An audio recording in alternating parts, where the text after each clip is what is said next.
All right. Well, good afternoon, everyone. Just over a week ago, Albertans voted on a clear question. Should Section 36(2) of the Constitution Act 1982, Parliament and the Government of Canada's commitment to the principle of making equalization payments, be removed from the Constitution? Today, we have heard the results.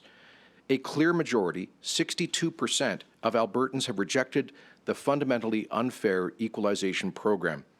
In other words, 62% of Albertans are demanding a fair deal in the Canadian Federation.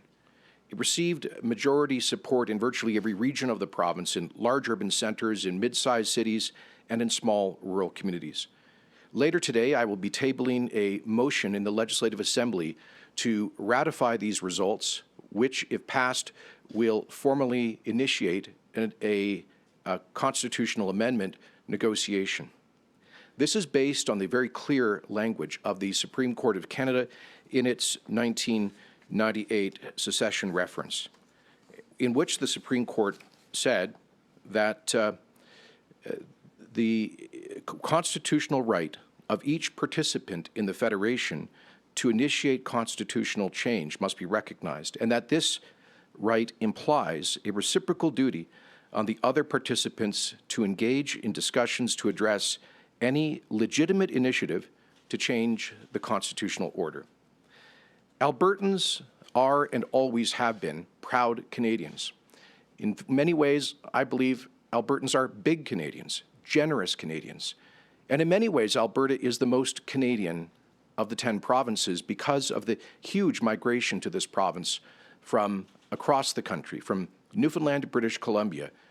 Hundreds of thousands of Canadians have come to Alberta to work hard and to pursue opportunity, to be part of our opportunity society. And Albertans are proud to have played a major role in Canadian prosperity, to have shared so much of our good fortune and hard work and the benefit of our natural resource wealth with other parts of Canada when times have been good here but bad elsewhere. In fact, Alberta taxpayers, through their federal taxes, have contributed over $630 billion net more to the rest of the country than they've received back in federal benefits and transfers since the mid-1960s. $200 billion more in net contributions made by Alberta taxpayers to Ottawa in the last decade alone. Even while we were going through a period of deep economic adversity, the recession that began in 2015, Albertans continued to make a net contribution to the Federation in the range of $20 billion a year.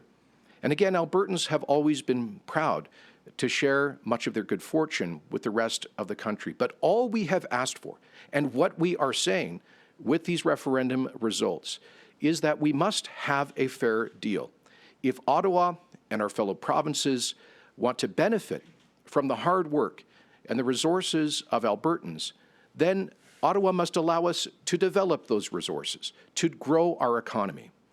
Instead, what we have faced is an endless series of discriminatory legislation and policies that have impeded Alberta's economy, undermined our constitutional authority, including our ownership and control of our own natural resources.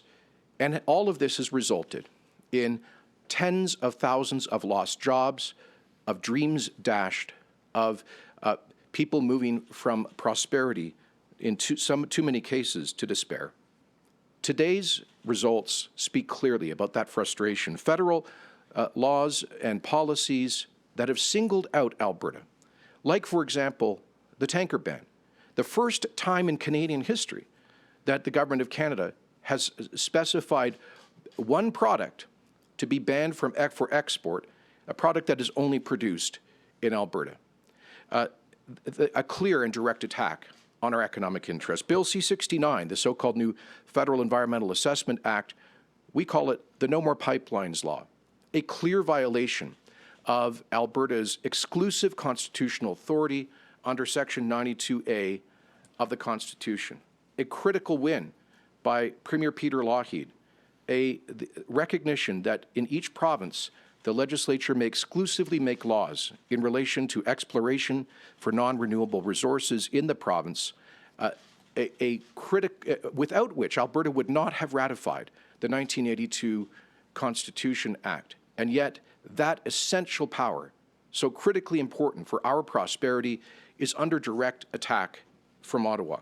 The Trudeau government's killing of the Northern Gateway pipeline, their killing effectively through regulation of the Energy East pipeline project, their abject surrender to the presidential veto of the Keystone XL pipeline, watching other provinces now being given effective vetoes over interprovincial pipelines while importing energy from overseas.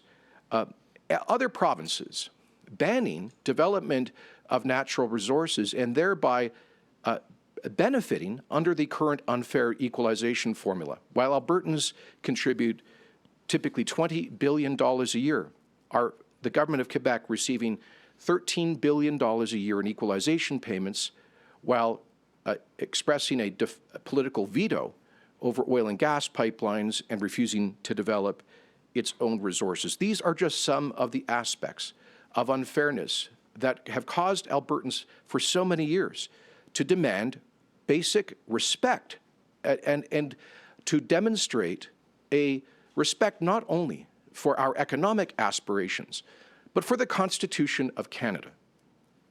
And so this is a powerful statement today, a democratic statement where Albertans are demanding to be respected. They're demanding that the jurisdiction of this province under the Canadian Constitution be respected, and demanding that we be able to develop this economy and responsibly develop our resources so that, yes, the rest of Canada can continue to benefit from Alberta's future prosperity. So later today, I will be tabling, as I say, a motion in the legislature to ratify these referendum results and to initiate the amendment process. And we fully expect the Prime Minister to respect the constitutional amendment process and to sit down and negotiate with Alberta in good faith. Of course, our focus ultimately, as I say, is a fair deal, a broader reform of the system of fiscal federalism, a retroactive lifting of the fiscal stabilization program cap to recognize the huge adversity that Alberta has faced in recent years, the repeal or substantial amendment of the No More Pipelines law, the repeal of the discriminatory tanker ban, which targets this province alone, and so much more. In addition, of course, today, we are releasing the results from Elections Alberta on the referendum held on the proposal to maintain daylight savings time throughout the year. And I understand the results were 50.1% voting no, 49.9% voting yes. And so we thank everybody who came to express their opinion on that issue.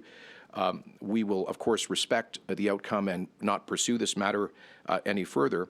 The context here, of course, is that all of our neighboring jurisdictions, British Columbia, Saskatchewan, Yukon, the northwestern U.S. states are all moving, in the process of moving to year-round daylight savings time, and we thought it was important to consult Albertans on whether they wanted to follow suit. It's as close as it gets to a tie, I think, with about a 2,500 vote difference, but we respect certainly the majority in that referendum. And finally, I'd like to congratulate Pam Davidson, Erica Barudis, and Michaelo Martinyuk on their election as Alberta's Senate nominees. This is an important renewal of Alberta's longstanding tradition of Senate democracy.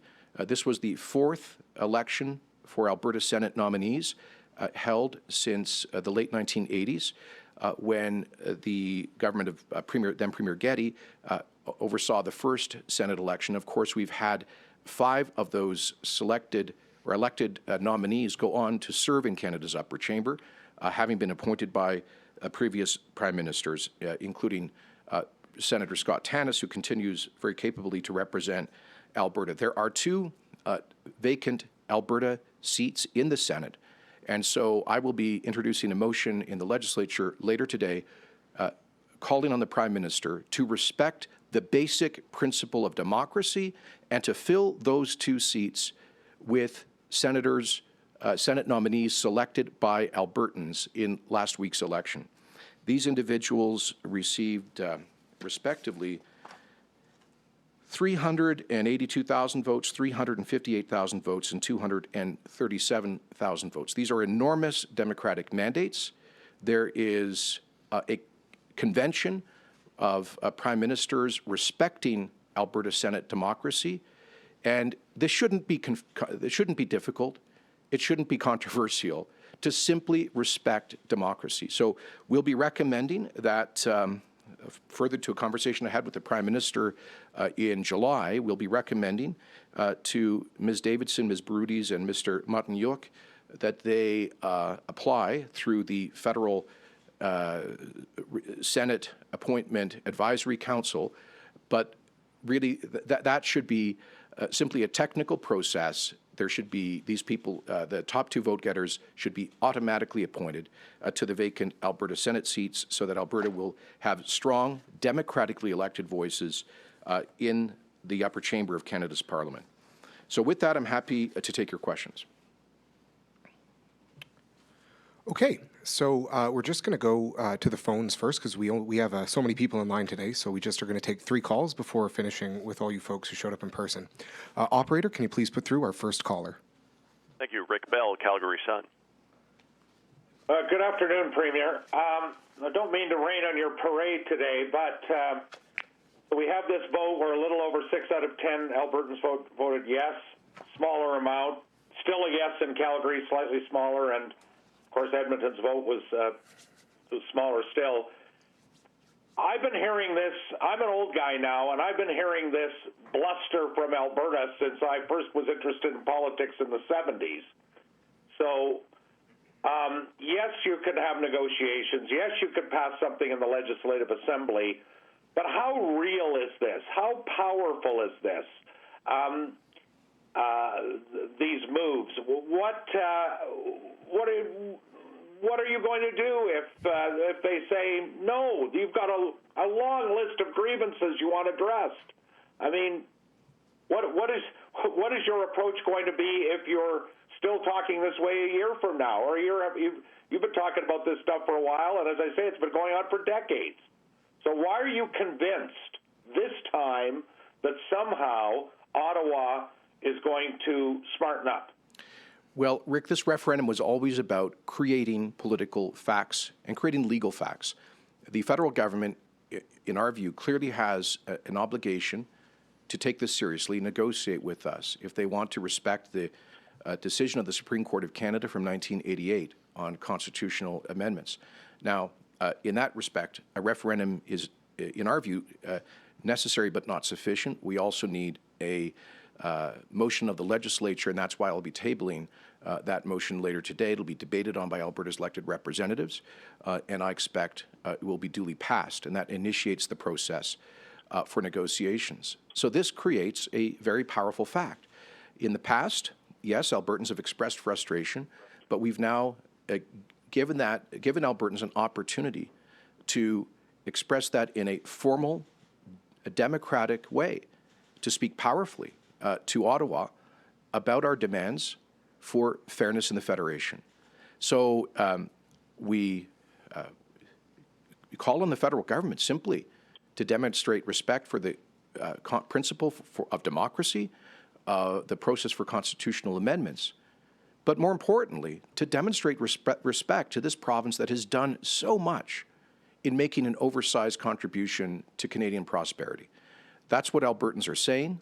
I hear them loud and clear, and I certainly hope that the Prime Minister does as well. And Rick, do you have a follow-up today? Yes, I do. Thank you. Hope is one thing. Reality may end up well being another. Again, you have your list that you listed off from, the what you used to call the equalization rebate, changing that, maybe big changes to equalization, big changes to legislation. What makes you think that this is not going to be yet another time where Albertans have been called to rally to the flag, so to speak, provincial flag, and will again be disappointed and thus actually perhaps even create more of that storied alienation that already exists. I mean, what are you prepared to do if you go there with all your legal stuff in hand and you are basically told to pound salt or something quite similar?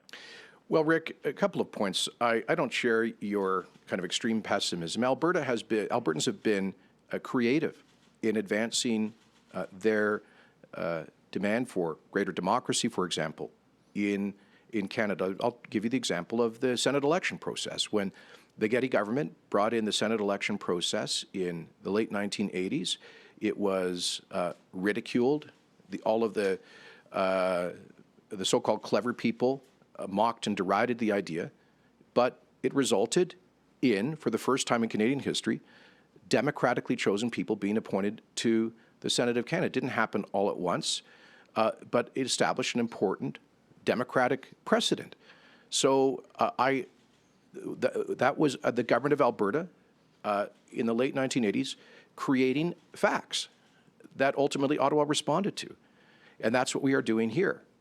And so this is a powerful statement of the, I think, completely justified demand of Albertans to be treated fairly in this federation. Again, the fundamental principle we are articulating is this. If the rest of Canada wants to be partners in prosperity with us, great. But please, let us actually develop our economy and the resources that we own as Albertans in a responsible way. So that's the message that we are sending. We hope and expect that it will be heard and taken seriously by the national government. The Prime Minister's primary obligation must be to maintain national unity and to listen to Canadians in every corner of the country. And Albertans are speaking very loudly today in that respect. Thank you. Operator, can you please connect our next caller? James Keller, Globe and Mail. Hi, Premier. In the Supreme Court of Canada decision you like to reference, there's a lot of discussion about a clear majority on a clear question. On the issue of the clear question, the referendum question here was about removing equalization from the Constitution. But you've made it clear that that's not really what the province wants. We want negotiations on other issues, updated equalization formula, changes to fiscal stabilization, and so on. Does that undercut your case when the question that was on the ballot wasn't even actually what you're seeking in terms of actual changes? Well, actually, I would point to paragraph 153 of the Quebec secession reference, James, which says that it will be for the political actors to determine what constitutes a clear majority on a clear question in the circumstances under which a future referendum vote may be taken. This is clearly at 62%, a clear majority. It was a clear question, and we expect it to be taken very seriously. Now, I know that there are some who contend that the Quebec secession reference is limited in its application to referendums on secession, but I would point you to, I think, a thoughtful paper by University of Calgary Professor Emeritus Rainer Knopf, who points out that the province can still very clearly, despite that view, trigger negotiations over a constitutional amendment through a motion through the legislature. So that's why we're moving forward with that, if you will, for greater clarity. Okay, James, do you have a follow-up today? Yes, and will the motion be specifically on that issue of removing equalization from the Constitution? Because, I'm just curious about, you've essentially said that that's not what Alberta wants. We want other things, but we're using this as, leverage, as you call it. So I'm just wondering what the point of having a referendum question, having a motion in the legislature that very explicitly called for this change to remove equalization from the Constitution when, the public position of the government is that's actually not even what we're interested in. Well, our position is we are realistic in recognizing that this likely would not achieve 750, but that doesn't prevent us from initiating negotiations with the federal government. And I would hope and expect that they would respond by acknowledging the need to address a fundamental unfairness in the whole system of federal transfers, of fiscal federalism, including the fiscal stabilization program, but also the respect. You know, we're not, in one respect, we're just looking for the federal government to acknowledge our control over our resources under Section 92A of the Constitution, something that we are addressing simultaneously in our judicial reference to the Alberta Court of Appeals on that issue. So there are a lot of issues here that together constitute Alberta's demand for fairness in the Federation, but one powerfully important aspect of that is equalization, because it is through that that we make, in part, very large contributions to the rest of the country. Thank you. Operator, can you please put through our last caller we have time for today? Andrew Lawton, True North. Good afternoon, Premier. Obviously, the legal case has been made by several scholars and yourself that the federal government should have a duty to negotiate in good faith here. But what's the next step if that doesn't result in the kind of change you need from the federal government? How far are you prepared to go? Well, you know, first of all, we've just released this result today. The Albertans voted on this last week. And so the legislature now will debate a motion effectively to ratify the democratic choice of Albertans. Then we'll forward that to the Prime Minister. And of course, I'll also formally make my fellow premiers aware of the referendum result and its implications. We will make the strongest case we possibly can for reform and for fairness for Alberta in the Federation with this powerful democratic endorsement. We will, at the same time, continue to pursue other aspects of our Fair Deal agenda, including building a stronger and more resilient province, exercising more powers under the Constitution. Later this week, we'll be, for example, releasing the initial study conducted by the Department of Justice and Solicitor General on the costs, benefits, and potential advantages of a Alberta provincial police force. We continue at our Treasury Board and Finance Ministry carefully to study the potential benefits of an Alberta pension plan, which I think would be enormous given the big demographic advantage, the age advantage of Alberta for the past 40 or 50 years. We just appointed an Alberta Chief Firearms Officer last month to have more common sense oversight in the application of federal firearms legislation. We have created the Alberta Parole Board to have Albertans making common sense decisions over parole applications for provincial inmates. And of course, we continue to pursue the broader Fair Deal agenda while at the same time expecting the Government of Canada to take this referendum result very seriously. And Andrew, do you have a follow-up today? I do. Obviously, as you're well aware, the mayor-elect of Calgary has decided to make her first order of business as mayor to declare a climate emergency. She's also made comments that have raised some alarm bells for people in the energy sector, talking about moving past oil and gas. As Premier, I know you want to work with the mayor and work with all of the newly elected representatives of last week's elections, but what's your response to comments like that? Well, in a city that has been suffering from near double-digit unemployment, that has gone through 5 years of deep economic adversity, I find that a peculiar priority. I would have thought that the Mayor of Calgary's top priority would be getting Calgarians back to work. That's certainly my top priority. Okay, that wraps us up for the phones today. We're going to jump over to the floors here. Just a reminder to everyone in line to please state your name as well as the outlet you're with. And I see Janet French at the start here, so you can go right ahead. Janet French from CBC. So today the Prime Minister appointed Stephen Guilbeault to the Minister of Environment and Climate Change. Did you say Senator Guilbeault? I misheard that. I'm sorry.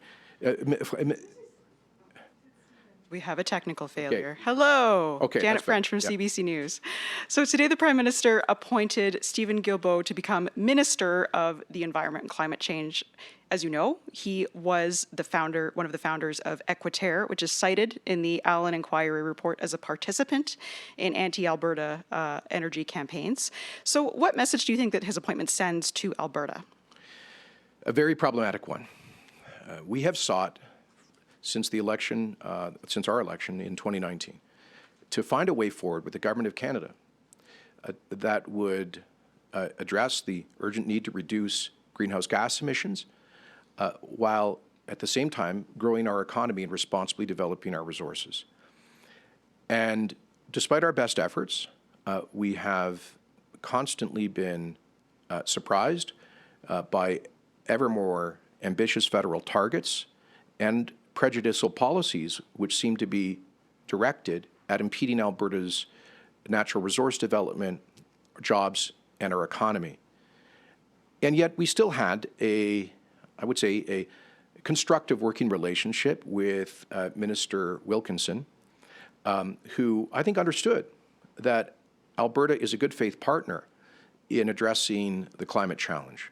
And I think broadly agreed with our effort and that of the energy industry significantly to reduce emissions through investments in game-changing technologies, like, for example, hydrogen, carbon capture and sequestration, and also the importance of Canada playing a constructive role in reducing global emissions through things like liquefied natural gas exports. So I certainly hope that the new Minister Guilbeault, will quickly demonstrate to Alberta and other resource-producing provinces a desire to work together constructively on practical solutions that don't end up killing hundreds of thousands of jobs. But his own personal background and track record on these issues suggests somebody who is more of an absolutist than a pragmatist when it comes to finding solutions. So I hope that I'm wrong about that. I hope that I should say I congratulate all of the new appointees to the federal cabinet on their appointments, and we of course we work with any elected government. We try to do that constructively. But I think given Mr. Guilbeault's background, it's important for him to send a signal that he doesn't see the Government of Canada as a special interest group to impose a radical agenda that would lead to mass unemployment. I hope that he will send a signal that he's willing to work constructively and cooperatively with us as partners in reducing greenhouse gas emissions while growing the economy. And Janet, do you have a follow-up today? Yeah, this is about daylight savings time, so I'm not sure if the Premier wants to address it or Minister Glubish or both would be ideal. Sorry. Hi, Nate. Hey, he's here. What now? So it's been very slim result, obviously, slim margin between the result. But given that, like you just mentioned, other jurisdictions are looking at changing their clocks potentially, you know, if they all kind of cumulatively decide they will, and Alberta has now committed itself to this binding question, or potentially binding. What does it actually bind us to do? And what is Alberta going to do if other jurisdictions do go ahead? It's a good question, Janet. So first of all, what we've said from the start is that we would respect the outcome of the referendum. And while it was close, it still is a majority in favor of not proceeding with locking our clocks on daylight saving time year-round. I know from the work we've done on this over the last couple of years, we've heard from many Albertans, you know, starting in November of 2019 on our first survey on this, where over 140,000 Albertans voted overwhelmingly in favor of locking the clocks, all the way up and until now with this referendum. We know that folks feel very strongly about this. Now, there are folks who feel strongly that they would prefer daylight time, folks who feel strongly they would prefer standard time, and then there are folks who feel strongly that they would prefer the status quo and to continue changing their clocks. What matters, though, is that a majority of Albertans spoke and said, we're going to stick with the status quo. The government of Alberta will respect that decision.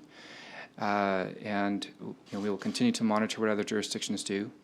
But for now, our priority will be to continue working on leading through the pandemic, growing and diversifying our economy, and positioning all Albertans for a strong future. I have a question for the Premier. Graham Thompson, iPolitics. I have a question actually on today's topic, believe it or not, as opposed to me going off on my own.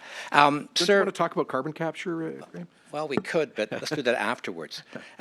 Sir, on the vote on the equalization referendum, you got 62%, pretty low turnout, about 38% roughly turnout. It's about 24% of eligible voters.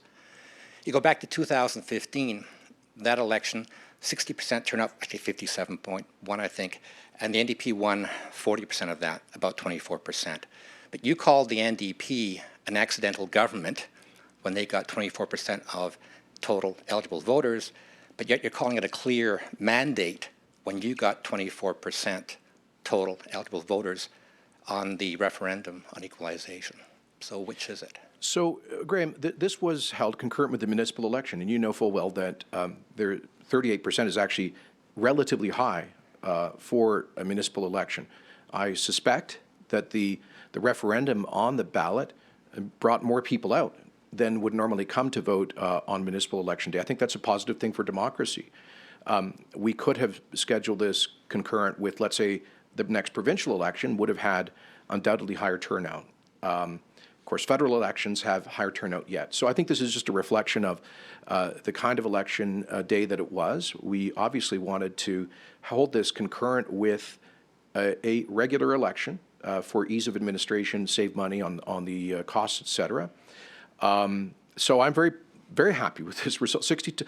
I got to say, I'm surprised that you would be questioning the validity of a 62% mandate. It's very strong. And Graham, I think you can see in the public opinion polling that, in fact, if anything, I suspect the yes number would have been higher in a higher turnout election. As you know, you go to the federal election recently, the federal Conservatives won over 90% of the seats in the province.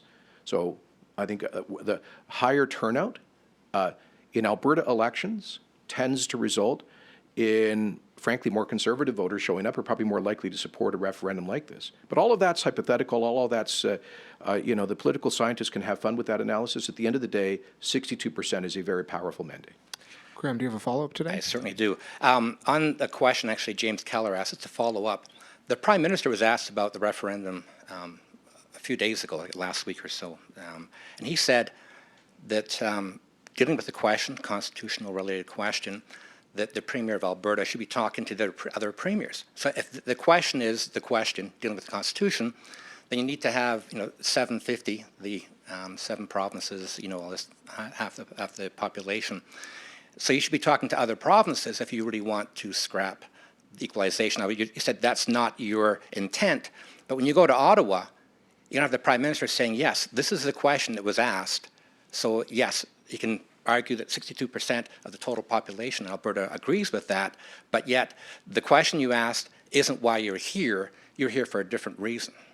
So to be absolutely clear, we are expecting, we believe that the law requires negotiations over this matter, and we will state the position of Alberta as expressed in the referendum. If the federal government comes back and says that they're unwilling to put forward a constitutional amendment in the federal parliament, then we will move forward with our broader demand for change to fiscal federalism, to federal transfers, the fiscal stabilization program, in particular, proposed changes to the equalization formula, but also to roll back other discriminatory policies that have had a devastating impact on Alberta's economy. So we begin the process of this constitutional amendment, and if we don't have a willing partner on the other side, then we will move to these other demands that constitute Alberta's fight for a fair deal. Dan Grumman with CTV News Edmonton for the Premier. When you forward this ratified motion to the Prime Minister, is there a time frame that you expect to hear back? I guess I'm asking, how long will it take for Albertans to learn whether this equalization referendum did anything? Don't have a specific time frame on that, and I don't think it's helpful to create artificial deadlines, but obviously we would expect the federal government to respond in a reasonable period of time. This is a government that has just appointed its cabinet today, that will be, I guess, reconvening the House of Commons at the end of November. So we understand that it's a government that's getting restarted right now. So I wouldn't expect an immediate and formal response. But we will convey this as a matter of urgency to the Government of Canada, and just as we do with respect to the appointment of the 2 vacant Senate seats. And Dan, do you have a follow-up today? For Minister Gluish, if I could, on daylight saving time.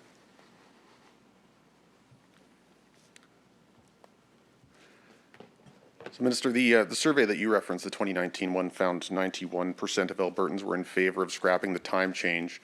2 years later, it's 49%. Many experts leading up to this election said Alberta should move to permanent standard time, and you alluded to that based on its geographic position, mainly to avoid the long, dark mornings in the winter. We've talked about how other jurisdictions are moving to daylight saving time, permanent DST, because of their geographic position. But based on where we're located, should you maybe have worded the question differently? Well, first, as you know, a referendum question needs to be a clear yes/no question. And so, and it can't be two questions. So we can't say, do you want to lock the clocks, yes, no? Do you want daylight or standard time, yes, or either or? So we, in our assessment, had determined that given that the vast majority of provinces and states were moving towards permanent daylight time, and given that it would be important that we not move in an opposite direction and being completely out of sync with all of our trading partners and the rest of the continent, that the choice should be between the status quo of changing our clocks twice a year or locking the clocks on permanent daylight time. And as we saw from the results, it was very close. The vote came in as no, we're going to stick with the status quo. We will respect that outcome. Okay, we have time for about 2 more questions today. You can go ahead. Thank you. My question's for the Premier. Premier, it's Brianna Karsten-Smith with Global Edmonton. I wanted to follow up on Graham's question about the turnout. You call it majority of Albertans spoke that the 38% is actually a relatively high turnout, and that you believe the referendum actually brought people out. We're actually seeing a pretty large number of either blank ballots or spoiled ballots. For the Senate, it's 400,000 ballots that were not counted. It's tens of thousands of ballots that weren't counted for the 2 referendum questions. So again, I'm going to ask, how can you call this a clear mandate when a very small portion of Albertans voted and had their votes counted? Well, over 1 million Albertans voted. That's not a small portion. That's we've had provincial elections before with turnout as low as about 42%. So this is in that range. This is high for municipal election turnout. And I just read news coverage last week that, for example, the new mayor of Calgary won in a landslide victory. She got fewer votes than the yes side did in the referendum. So if, we recognize that mayors and councillors have a clear democratic mandate on similar turnout results, with winning with 35 or 40% of the vote, then I can't understand why we would doubt the legitimacy of a 62% plus vote where you've got over 1 million people voting. So I think that, again, if this were held on, let's say, concurrent with the federal election, you would have much higher turnout, and I suspect also a much higher yes vote based on the kind of nature of the extra voters who come out at higher turnout elections. Brianna, do you have a follow-up today? Yes, just speaking with other premiers, I'm wondering if you have spoken with other premiers when it comes to this equalization issue that you're going to be taking to Ottawa. Have you had any support in finding those 7 numbers? Who do you think you would find support from? Well, a question was asked when I was on a panel with premiers a few months ago here doing a virtual news conference, and Premier Moe expressed support. Other premiers have not. Okay, we can go ahead with our last question of the day. Hi, Mirna Djukic pour Radio-Canada. Monsieur le Premier ministre, pour revenir sur la péréquation et le taux de participation, vous dites que c'est un bon taux de participation pour les élections municipales, mais ce n'est pas pour un référendum. Je suis sûre que vous savez que le référendum de 95 avait un taux de participation de 93 %, quelque chose comme ça. Alors, encore une fois, qu'est-ce qui vous fait dire que vous avez un mandat assez fort pour convaincre Ottawa? Écoute, je dirais que 62 % est une majorité claire et c'est une expression puissante de volonté des Albertains pour justice dans la Fédération canadienne, y compris en ce qui concerne la question de péréquation. On a eu le vote avec les élections municipales pour être plus efficace et typiquement, nous voyons un taux de participation dans les élections municipales en Alberta d'environ 30-35 %. Alors, je dirais que c'était une augmentation par rapport au résultat typique. Et si vous voyez les sondages, qui sont évidemment informels, mais si vous voyez les sondages sur la question de péréquation, le nombre des Albertains qui veulent une réforme est encore plus large que 62 %. Alors, je crois que c'est clair, absolument clair, qu'il y a une volonté démocratique ici qui doit être respectée par Ottawa. And you can go ahead with your follow-up. Pour revenir sur la nomination de Stephen Guilbeault, en 2019, vous aviez tweeté que vous pensiez que c'était l'équivalent québécois de Tsepora Bergman, que vous pensiez qu'il allait tuer l'économie pétrolière et des centaines de milliers d'emplois. Est-ce que vous pensez encore cela de lui? Et si oui, qu'est-ce que vous pensez que ça veut dire pour l'économie albertaine? Écoutez, si M. Guilbeault suit les politiques qu'il appuyait en tant que militant auparavant, ça serait un désastre pour l'économie canadienne. J'espère, par contre, qu'il va démontrer une approche constructive et raisonnable pour travailler avec l'Alberta et les autres provinces, l'industrie de ressources naturelles, pour faire le progrès important sur la diminution des émissions de gaz à effet de serre, mais de le faire d'une façon qui permette la croissance économique et les emplois. Et ça, c'est pour M. Guilbeault à démontrer, je dirais, la bonne foi. Parce que, évidemment, il a un bilan personnel, je dirais, assez extrême en ce qui concerne ces questions-là. Et je crois que les Canadiens veulent, au plan national, est une approche sur la politique du climat sérieux, mais ils veulent une économie prospère et ils ne veulent pas les politiques qui ferment la porte d'une façon destructive sur le plus large industrie au Canada, qui est l'industrie énergétique. Maybe I'll say that in English. I was asked about Mr. Guilbeault and some comments I'd made about his views in the past. If the policy of the Canadian government becomes the positions that Mr. Guilbeault advocated as a special interest activist, that would be devastating for the national economy, and particularly for the country's largest industry, our energy sector. And so I very much hope that he will demonstrate a far more practical and cooperative and respectful approach towards the 800,000 Canadians who work in the energy industry, and demonstrate a cooperative approach to reduce, in a significant way, greenhouse gas emissions, while also facilitating economic growth and job creation. And if that's his focus and the focus of the federal government, we're willing to work with them. But if this signals an even more hostile and aggressive posture from the Government of Canada, we would obviously fight that to defend Alberta jobs with every tool at our disposal. Thank you very much. Thank you.